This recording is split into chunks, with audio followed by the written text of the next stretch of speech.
네, 오늘은 다시 시작할 기회를 주신다라는 제목으로 요한복음 21장 15절에서 19절 말씀을 나누도록 하겠습니다.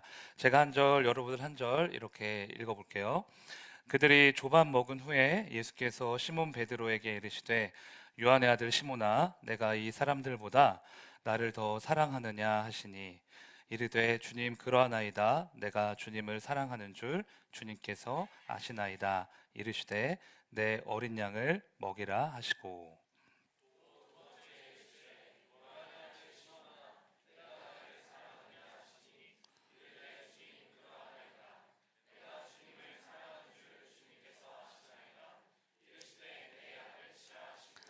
세 번째 이르시되 요한의 아들 시몬아 내가 나를 사랑하느냐 하시니 주께서 세 번째 내가 나를 사랑하느냐 하심으로 베드로가 근심하여 이르되 주님 모든 것을 아시오매 내가 주님을 사랑하는 줄을 주님께서 아시나이다. 예수께서 이르시되 내 양을 먹이라.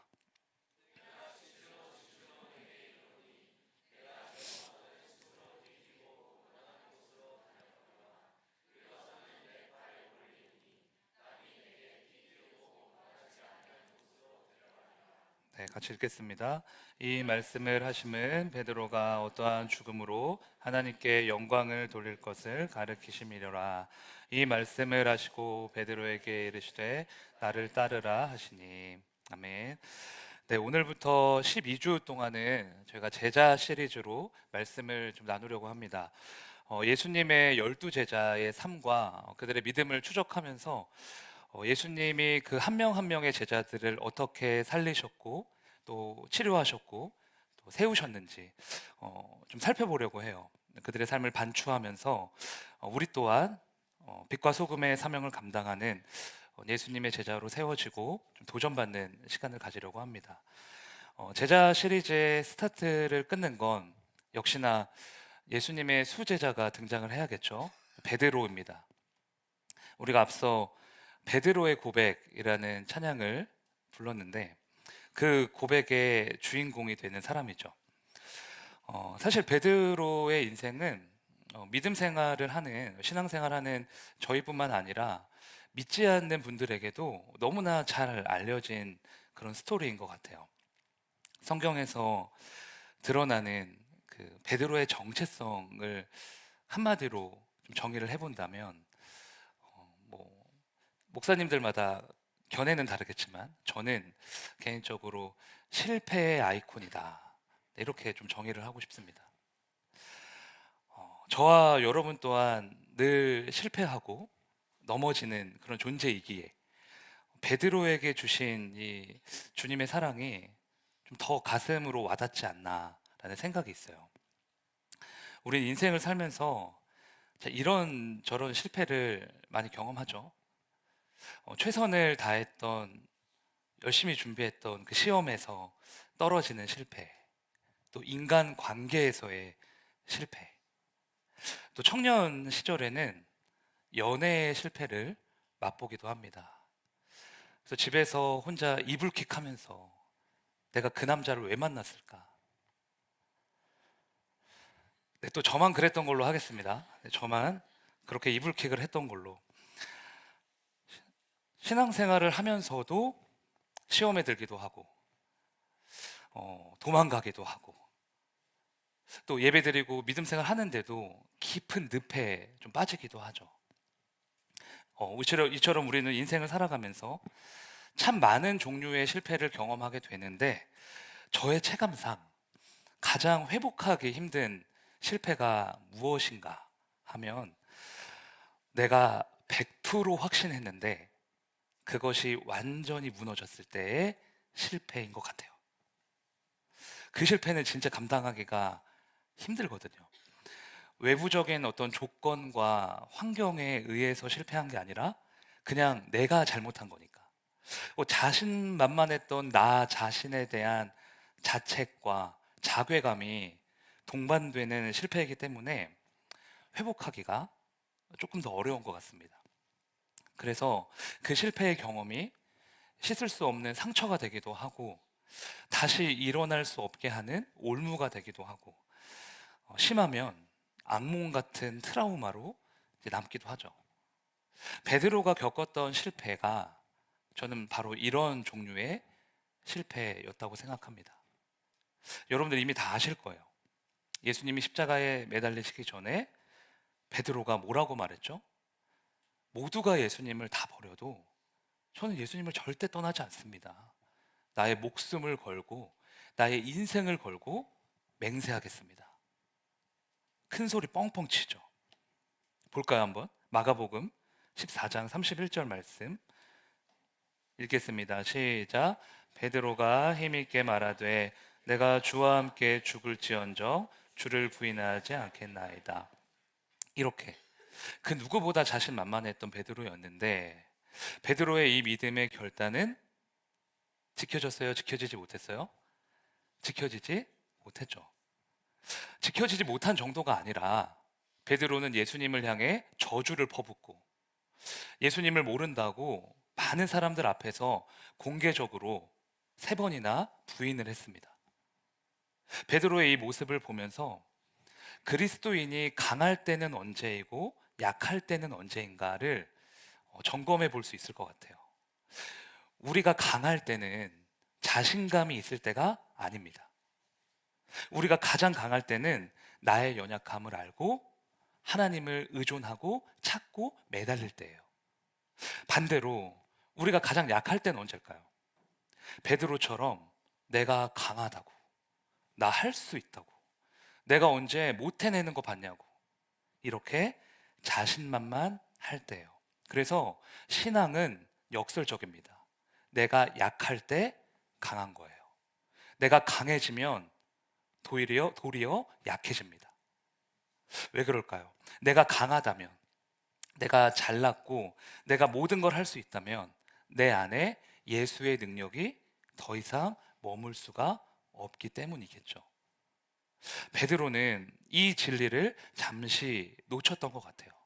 나 강한데, 나 그렇게 할 수 있는데, 나 진짜 예수님만 사랑할 수 있는데, 자신감이 넘쳤던 거죠. 예수님에 대한 자신감이 아니라 자기 자신에 대한 자신감.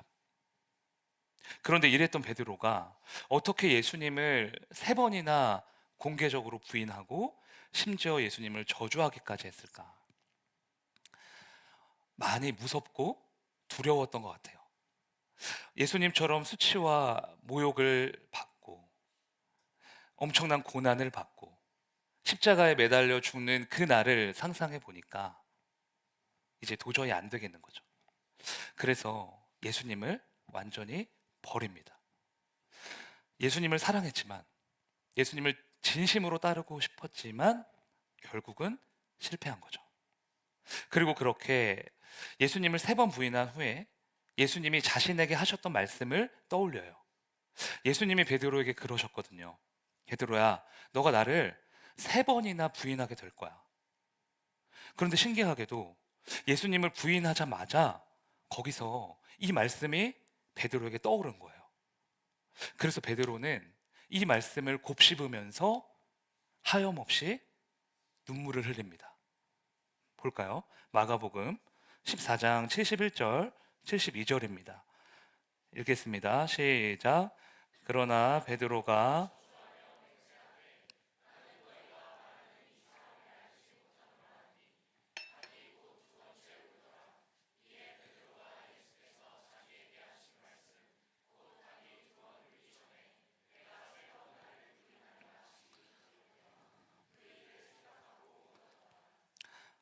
자기 자신에 대한 실망과 자책으로 인해서 또 예수님께 너무 창피하고 그 죄송한 마음 때문에 펑펑 이제 울고 있는 거죠. 내가 이거밖에 안 되는 사람이었구나. 나 그렇게 자신만만했었는데 사실 뚜껑을 열어보니까 내 믿음은 진짜 아무것도 아니었구나. 역시 나는 쓰레기야. 예수님의 사랑을 받을 자격이 없어. 무너져 내린 겁니다. 그래서 이후에 베드로가 어떤 선택을 하는지 다 아시죠? 예수님을 만나기 전에 있었던 그 세상의 자리로 돌아갑니다. 예수님이 사람 낚는 어부로 만들겠다고 하시면서 제자로 삼아 주신 거잖아요. 이제 그거 안 하겠다는 거예요. 그냥 예수님 만나기 전에 어부잡이로 살았던 그 삶의 자리로, 세상의 자리로 돌아가겠다는 거죠. 너무 염치가 없으니까, 이제 부끄러우니까. 예수님의 수제자, 예수님의 사도, 뭐 예수님이 주신 뭐 거룩한 사명, 뭐 이런 타이틀 다 버리고 그냥 원래 살던 시골 바닷가에 가서 조용히 살겠다는 거예요. 왜냐하면 자신은 실패자니까. 더 이상 하나님의 자녀라고 불릴 자격도 없으니까. 이렇듯 죄의 습성은 도망치고 회피하는 성격을 띱니다. 하나님의 은혜와 사랑, 그 인자와 자비는 늘 너희 일로 돌아와라. 나랑 함께 하자. 그러니까 여기에 포커스가 있는데 우리의 죄성은, 또 죄를 불러일으키는 사단은 반대로 말해요. 도망쳐. 너 죄 지었지? 이제 떠나. 하나님도 이제 너를 이해하지 못할 거야. 너가 생각해도 너는 형편없잖아. 어떻게 그 꼴로 교회를 오고 예배를 드리고 하나님이 너를 축복하신다고 생각할 수 있겠니?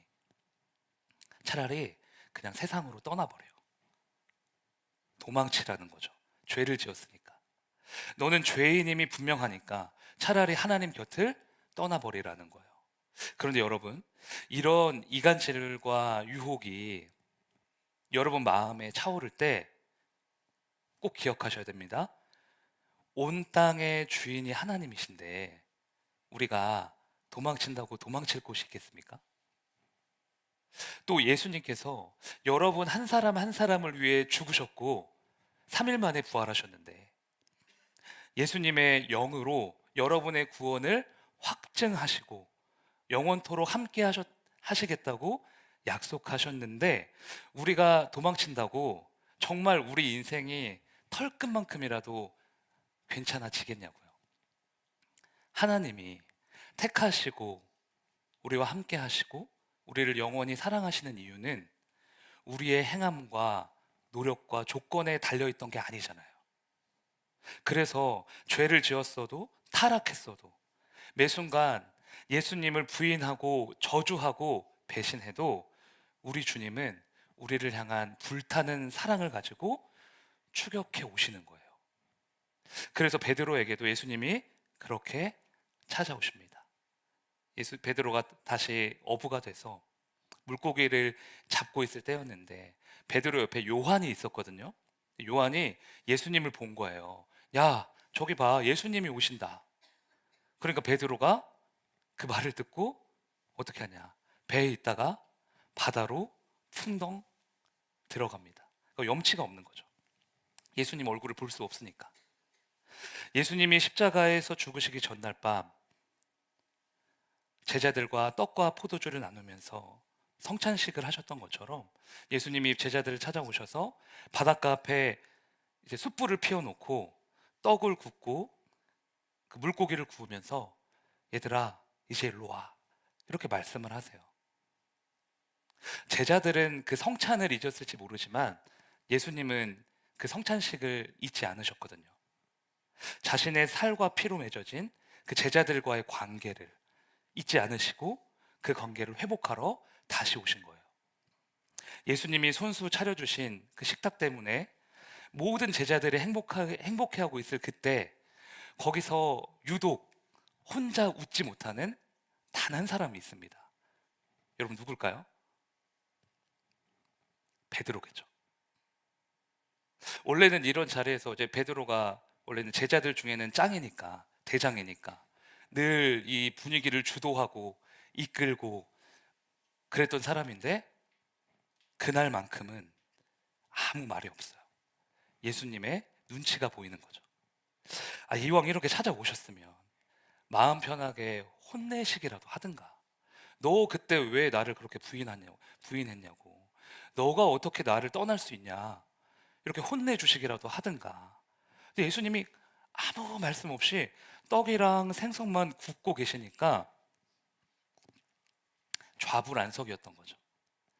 이런 베드로의 마음을 알아차리셨는지 예수님이 베드로를 이제 부르십니다. 베드로야 잠깐 나와 볼래? 이 상황이 오늘 우리가 읽은 본문의 배경이에요. 요한의 아들 시몬아, 네가 이 사람들보다 나를 더 사랑하느냐? 내가 나를 사랑하느냐? 내가 진정 나를 사랑하느냐? 이렇게 3번 베드로에게 물어보시는 거죠. 우리 한번 상상해 볼까요? 예수님과 베드로 옆에는 타닥타닥 타고 있는 그 모닥불이 있습니다. 그렇게 조용하고 적막한 분위기 속에서 예수님은 3번이나 네가 나를 사랑하니? 이렇게 물어보시죠. 그러면 왜 예수님은 한 번도 아니고 3번씩이나 사랑의 대답을 요구하셨을까? 그래서 이거에 대한 또 견해가 좀 이렇게 갈리는 것 같더라고요. 추궁하시는 거다.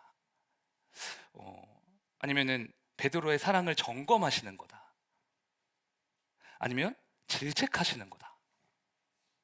이제는 좀 똑바로 좀 나 좀 사랑하라고, 정신 차리라고. 근데 저는 그렇게 안 보여요, 이 말씀이.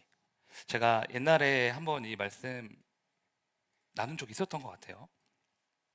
그때도 말씀드렸지만 예수님이 왜 이 숯불 앞에서 3번이나 동일한 질문을 반복하셨는지 우리가 말씀을 보면 알 수 있습니다.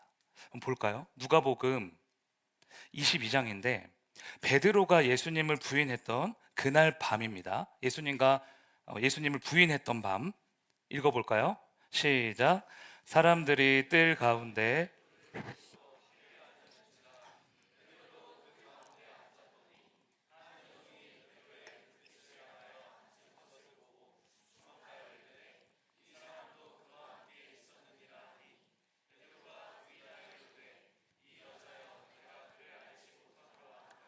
네, 그리고 이어서 오늘 본문의 배경인 요한복음 21장 9절도 이걸 읽어볼게요. 시작.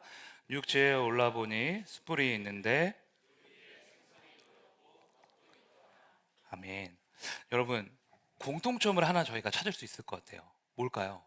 그러니까 베드로가 예수님을 부인했던 그날 밤과 예수님이 다시 찾아오셨을 때 그날 뭐가 똑같을까요? 숯, 숯불 보셨죠? 숯불이라는 단어. 그러면 똑같아요. 예수님을 부인했던 그날 밤도 모닥불이 타고 있었고 예수님이 다시 찾아오신 그날도 모닥불이 타고 있었어요. 그리고 그 상황에서 베드로는 예수님을 3번 부인한 거죠. 그러면 모닥불이 피어오르던 그날 밤, 예수님을 저주하고 부인했던 그날 밤의 실패는 베드로에게 있어서 너무나 지우고 싶은 기억이겠죠. 그 트라우마 때문에 지금 예수님께 나아가지도 못하고 세상에 이제 구석에 이제 처박혀 있는 거잖아요. 그래서 부활하신 예수님이 의도적으로 똑같은 상황을 만들어 놓으시고 베드로를 부르시는 거예요. 예수님이 직접 모닥불을 피우시고 베드로가 예수님을 3번 부인했던 것처럼 예수님도 베드로에게 3번 물어보시는 거죠. 왜 그렇게 하실까요? 예수님이 베드로에게 다시 기회를 주고 싶으니까. 베드로가 자신의 입으로 그 사랑을 다시 고백할 수 있도록 예수님을 저주했던 그 입술이 예수님을 향한 찬양과 믿음의 입술이 될 수 있도록 도와주시는 거예요. 베드로가 지금 예수님과 함께하지 못하는 이유는 예수님을 배신했기 때문이잖아요. 예수님을 부인한 그 사건이 베드로의 올무 아니겠습니까? 그래서 예수님이 그때 그 상황을 똑같이 세팅하시고 베드로에게 3번 물어보십니다. 그러니까 이 질문은 예수님을 위한 질문이 아니라 베드로를 위한 질문인 거예요. 예수님이 반드시 그 대답을 들어야 하니까 질문하신 게 아니라 베드로 자신이 그렇게 해야만 회복될 수 있으니까, 과거의 실패에 갇혀 있지 않고 다시 일어설 수 있으니까 베드로를 위해서 기회를 주신 거죠. 그래서 베드로를 향한 예수님의 질문을 해석한다면 이렇게 될 것 같아요. 베드로야, 너는 정말 날 믿었고 나를 따르고 싶어 했지. 하지만 죽는 게 너무 무섭고 두려웠지. 내가 그 마음 다 안단다. 그런데 이제 더 이상 그 너의 실패와 과거에 갇혀 있지 않았으면 좋겠구나. 네가 나를 부인했어도 난 여전히 널 사랑한단다. 그러니 이제 너의 입술로 나를 향한 그 마음을 고백해 줄 수 있겠니? 그래야만 너가 그 실패에서 벗어날 수 있단다. 베드로는 이 자신을 향한 질문이 3번 반복되는 걸 들었을 때 알았을 거예요. 3번 부인한 나를 3번 사랑한다고 고백하게 하심으로 예수님에 대한 죄책감에서 자유함을 주시기 위함이라는 거. 그런 예수님의 의도를 너무나 잘 느꼈을 겁니다. 바로 여기서부터 베드로의 마음이 회복되고 치료되기 시작해요. 나는 실패했지만 나를 향한 주님의 사랑은 실패할 수 없다는 걸 깨달으면서, 그리고 그 사랑에 힘입어 주님을 사랑한다고 고백하면서 베드로의 제2의 인생이 펼쳐지는 겁니다. 여러분, 하나님이 여러분을 사랑하신다는 게 어떤 의미인지 아시겠어요? 기억하셨으면 좋겠습니다.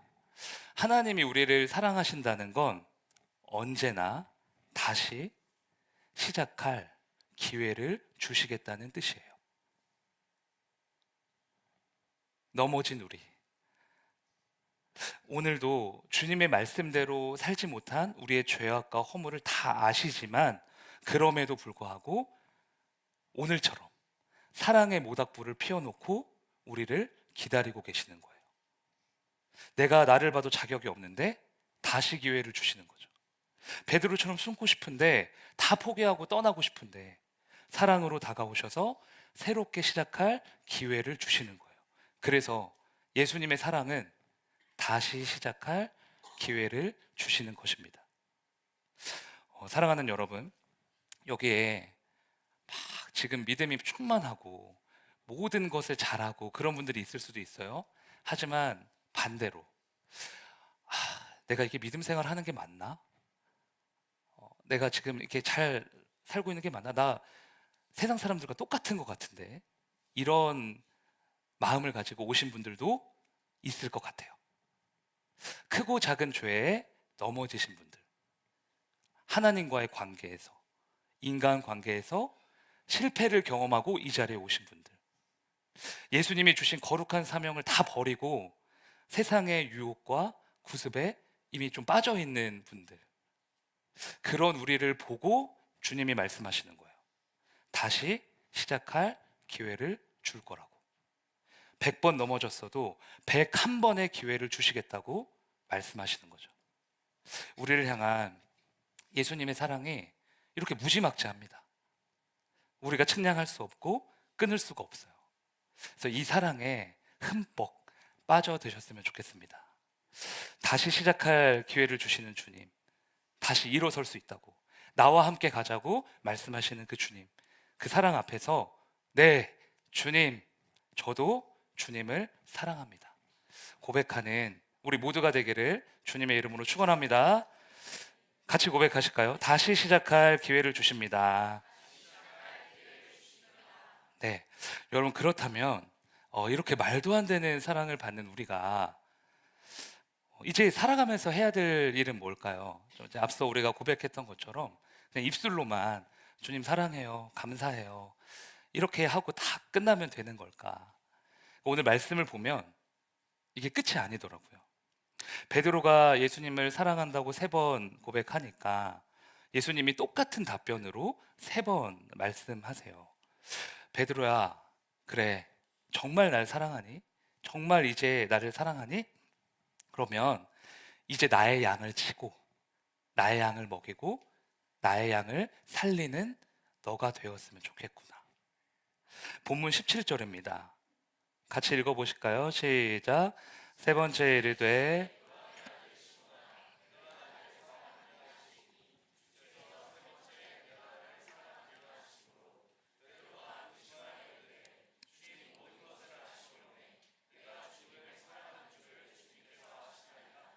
예수께서 이르시되 내 양을 먹여라. 네, 주님이 나에게 맡겨주신 양, 즉 풀어서 말하면 나의 가정과 나의 이웃과 나의 교회와 세상에서 마주치는 수많은 영혼들을 사랑하는 것이 주님을 사랑하는 것이라고 말씀하시는 거예요. 정말 내가 예수님 때문에 사는 예수님의 제자라면, 그 십자가 사랑에 빚진 자라면 이제 그 사랑을 들고 가야 한다는 겁니다. 예수님이 우리에게 주시는 답변은 너무 심플하고 너무 명확해요. 나를 사랑하니? 그러면 지금 네 옆에 있는 이웃을 사랑해라. 지극히 작은 자 한 사람을 사랑하는 게 곧 나를 사랑하는 거야. 주님이 우리에게 다시 시작할 기회를 주시는 이유가 뭔지 아시겠습니까? 다시 기회를 주시는 이유는 평생 사랑할 기회를 주시는 거예요. 우리 자신을 위해서도 기회를 주시지만 더 나아가서 저와 여러분을 통해 온 세상에 예수 그리스도의 사랑이 흘러가길 원하셔서 우리가 예수님의 손과 발이 되어 이 어두운 세상을 빛으로 바꾸기를 원하셔서 기회를 주신다는 거죠. 그래서 베드로도 예수님의 사랑으로 회복된 후에 사랑의 메신저로 살아가게 됩니다. 사도행전 3장 6절입니다. 베드로가 이르되 은과 금은 내게 없거니와 내게 있는 이것을 내게 주노니 나사렛 예수 그리스도의 이름으로 일어나 걸으라. 베드로가 완전히 바뀌었죠. 예수님의 사랑을 깨닫기 전에는 자기 잘난 맛으로 자신에 대한 믿음으로 살았잖아요. 그런데 실패를 겪고 주님의 사랑으로 회복된 후에는 복음을 전하는 거예요. 정확히 말하면 복음만 전하는 진짜 예수쟁이가 됩니다. 온전한 제자로 세워진 거죠. 그렇게 베드로는 남은 여생 동안 소경에게, 안진뱅이에게, 또 사단에 미혹된 자에게, 또 사랑하는 성도들에게 예수님의 사랑을 가르치고 전파했습니다. 그리고 인생의 마지막 순간에 어떻게 숨을 거두었냐? 여러분 아시는 분들 잘 아실 거예요. 유세비우스라는 역사가의 기록을 보면 예수님을 증거하던 베드로는 로마에서 아내와 함께 그 로마 병사들에게 체포됩니다. 그리고 십자가형을 선고받게 되는데 그때 사람들에게 이렇게 말했다고 하죠. 나는 예수님처럼 십자가에 매달릴 수 없습니다. 나 그럴 자격이 없습니다. 그러니 거꾸로 매달아 주시오. 예수님과 똑같이 십자가에 못 박힐 자격도 없다고 생각하면서 십자가에 거꾸로 매달려 순교한 거예요. 죽을 때까지 복음만 전하다가 남은 모든 인생을 예수님과 이웃만 사랑하면서 살다가 십자가에 거꾸로 매달려 죽은 겁니다. 왜 그랬을까요? 예수님의 사랑에 눈먼 자였기 때문이 아니었을까? 여러분 만약에 내일 당장 내일 예수님이 우리를 천국으로 데려가신다고 우리가 생각을 해봅시다. 천국에 가면 예수님이 여러분한테 뭘 물어보시겠어요? 뭘 물어보실까요? 지금 생각해 보세요. 너 어디 집에 살다 왔냐? 너 직장 연봉은 어떻게 되냐? 너 세상에서 얼마나 많은 업적과 그런 성취를 이뤘느냐? 아니겠죠. 예수님이 이거 물어보실 것 같아요. 그래, 내가 너에게 나의 생명을 주고 나의 사랑을 주고 나의 모든 걸 다 주었는데 너는 그걸 가지고 나의 양들을 먹였느냐? 내가 너에게 준 그 양들을 살렸느냐? 그들을 위하여 살았느냐? 이거 물어보실 것 같아요. 그래서 저는 목회가 좀 해이해지는 것 같을 때, 뭔가 제가 좀 이상한 것 같을 때 늘 이런 상상을 혼자 합니다. 마지막 날 천국에 가서 우리 주님 얼굴 뵐 건데 그날 제가 대단한 업적은 이루지 못했을지라도 주님 맡겨주신 양들 최선을 다해 돌봤고 사랑했습니다. 정말 사랑했습니다. 이렇게 떳떳하게 말할 수 있도록 나를 부르신 그 자리에서 십자가의 사랑만 전해야겠다 다짐하고 결단해요. 여러분 마음에 이런 거룩한 도전과 떨림이 있으신가요? 천국에 가는 그날이 두려워서 떠는 게 아니라 나의 양을 먹이고 나의 양을 입히다가 왔느냐? 이렇게 물어보실 주님의 그 질문에 떳떳하게 대답하기 위한 거룩한 떨림이 여러분의 마음에 지금 있으시냐는 거예요. 여러분 절대 멀리서 찾지 마세요.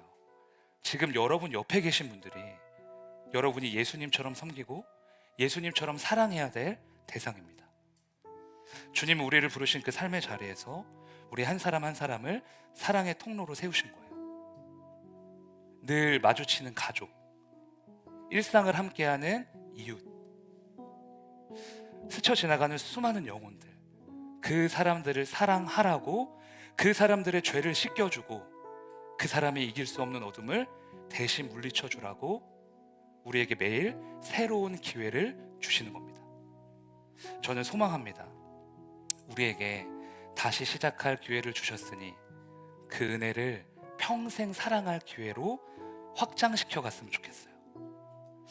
나의 모든 실패를 예수님이 사랑으로 치료하셨으니 이제 실패한 인생들에게 찾아가서 예수님의 사랑을 전하는 저와 여러분이 되기를 소망합니다. 그래서 먼 훗날 천국 가서 진짜 울지 않으려고 했는데 하나님을 만나면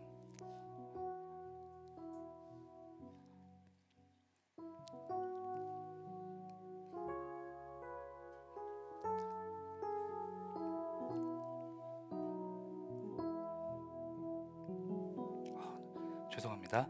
하나님을 만나면 주님을 사랑했기에 주님의 양들을 사랑하다가 이 자리에 왔습니다. 후회 없이 사랑하다가 주님 만나러 왔습니다. 이렇게 고백할 수 있는 우리의 마지막이 되기를 소망합니다.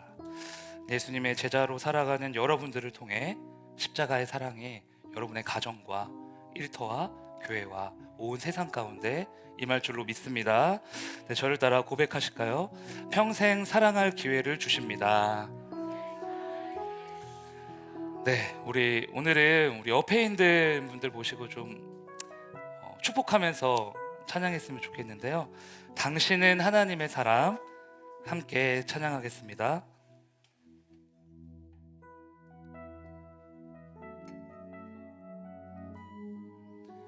우리 두 손을 좀 뻗어서 축복해 볼까요? 당신은 하나님의 사람, 당신은 하나님의 사람,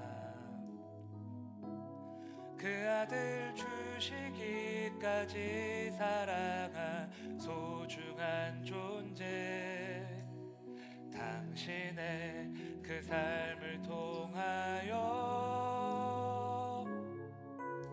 주님의 사랑 세상이 알리. 네, 우리 이제 옆에 있는 분들 모시고 이렇게 한번 고백했으면 좋겠습니다. 당신을 통해 하나님의 사랑이 세워질 것입니다. 당신을 축복하고 사랑합니다. 네, 우리 이 마음을 담아서 다시 한번 축복하며 나아갔으면 좋겠습니다. 당신은 하나님의 사람, 당신은 하나님의 사람, 그 아들 주시기까지 사랑한 소중한 존재, 당신의 그 삶을 통하여 주님의 사랑 세상이 알리. 네, 축복합니다. 우리 이번에는 그 가사 중에 당신 있잖아요. 당신에다가 자기 이름을 좀 넣어볼까요? 자기 이름을 넣어서 나를 통해 세상이 주님의 사랑을 알게 될 것이다. 이렇게 고백했으면 좋겠습니다. 두 손을 가슴에 이렇게 안고 다시 한번 찬양하겠습니다.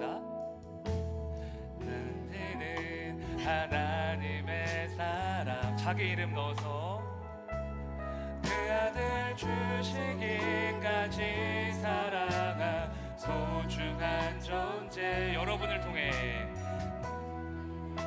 그 삶을 통하여 주님의 사랑 세상이 알리. 우리는 하나님의 사랑, 그 아들 주시기까지 사랑한 소중한 존재, 우리의 그 삶을 통하여 주님의 사랑 세상이. 다시 한번 고백합니다. 우리는 하나님의 사람입니다. 우리는 하나님의 사랑, 그 아들 주시기까지 사랑한 소중한 우리의 삶을 통해 그 삶을 통하여 주님의 사랑. 우리 마지막으로 두 손을 높이 들고 찬양하겠습니다. 우리는 하나님의 사랑, 우리는 하나님의 사랑, 그 아들을 우리에게 주셨습니다. 그 아들 주시기까지 사랑한 소중한 존재, 그 삶을 통하여 주님의 사랑 전해질 것입니다. 주님의 사랑 세상이 알리. 아멘. 같이 기도하길 원합니다. 하나님, 실패한 우리의 인생에 찾아오셔서 사랑한다 말씀하여 주시니 감사합니다.